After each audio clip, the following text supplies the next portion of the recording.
நம்ம இந்தியாவும் யூரோப்பியன் யூனியனும் ரீசெண்டா ஃப்ரீ ட்ரேட் அக்ரிமெண்ட் வந்து சைன் பண்ணியிருந்தாங்க.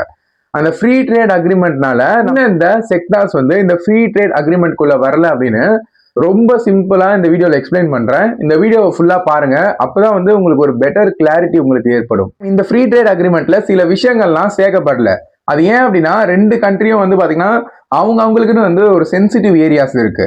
ஃபார் எக்ஸாம்பிள் இந்தியா அப்படின்னு பார்க்கும்போது நம்ம ஸ்டார்ட் ஃப்ரம் இந்தியா இண்டிபெண்டன்ஸ் 1947 இருந்து அக்ரிகல்ச்சரை டிபெண்ட் பண்ணி இருக்கக்கூடிய ஒரு கண்ட்ரியா தான் இருக்கு. அதனால நம்ம ஃபார்மர்ஸை வந்து ப்ரொடெக்ட் பண்ணணும். அதாவது நம்ம ஃபார்மர்ஸ் உற்பத்தி பண்ணக்கூடிய ரைஸ், வீட், அது மட்டும் இல்லாம பவுல்ட்ரி, அதாவது சிக்கன் ஆகட்டும், மீட், இது போன்ற பல செக்டார்ஸ் வந்து நம்ம ஃபார்மர் செக்டார்ஸை நம்ம இந்தியன் கவர்மெண்ட் வந்து ப்ரொடெக்ட் பண்ணிட்டு வந்துட்டு இருக்காங்க. அதனால இந்த ஃப்ரீ ட்ரேட் அக்ரிமெண்ட்ல அந்த மாதிரியான ஒரு சென்சிட்டிவ் ஏரியாஸ் வந்து பாத்தீங்கன்னா நம்ம கவர்மெண்ட் வந்து இதுல இன்வால்வ் ஆகல. அக்ரிகல்ச்சர் எப்படி நம்ம இந்தியாவுக்கு முக்கியமோ அதே மாதிரி யூரோப்பியன் யூனியனும் அங்க இருக்கக்கூடிய கவர்மெண்ட்டும் அவங்க வீட், ரைஸ், இது போன்ற அக்ரிகல்ச்சர் ரிலேட்டட் ப்ராடக்ட்ஸை பத்தி மோஸ்ட்லி பெரிதளவுல வந்து பாத்தீங்கன்னா பேசப்படல. ஏன் அப்படின்னா அவங்க கண்ட்ரீஸ்ல வந்து அது ரொம்ப ரொம்ப முக்கியமா காணப்படுது.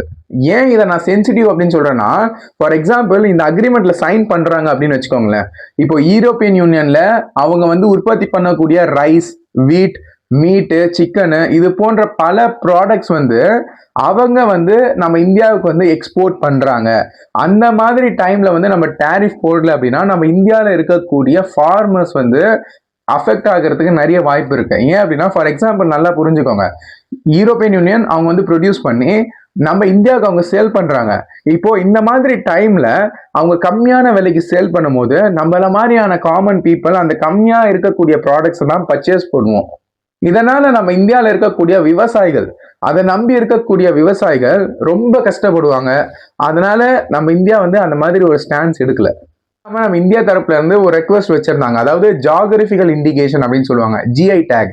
அது என்ன அப்படின்னா இப்ப எப்படி நம்ம திருப்பதி அப்படின்னு எடுத்தா லட்டு வருது, சேலம் அப்படின்னு எடுத்தா மாம்பழம், ராணிப்பேட் அப்படின்னு எடுத்தா லெதர் இண்டஸ்ட்ரி. இந்த மாதிரி ஒரு டிஸ்ட்ரிக்ட் ஒரு ப்ராடக்ட் வந்து ஒரு ஸ்பெசிஃபிக்கா இருக்கும். அதுதான் ஜிஐ டேக் அப்படின்னு சொல்லுவாங்க.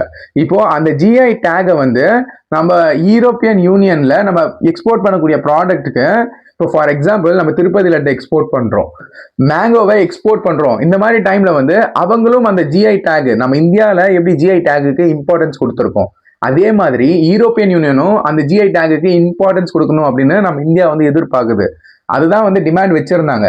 பட் ஆனா யூரோப்பியன் யூனியன் வந்து இல்ல நாங்க வந்து பாத்தீங்கன்னா இந்த டேரிஃப் பத்தி நம்ம பேசிக்கலாம், இந்த ஜிஐ டேக் பத்தி எல்லாம் பேச வேண்டாம் அப்படின்னு சொல்லிட்டு அவங்க வந்து ரிஜெக்ட் பண்ணிட்டாங்களாம். அதனால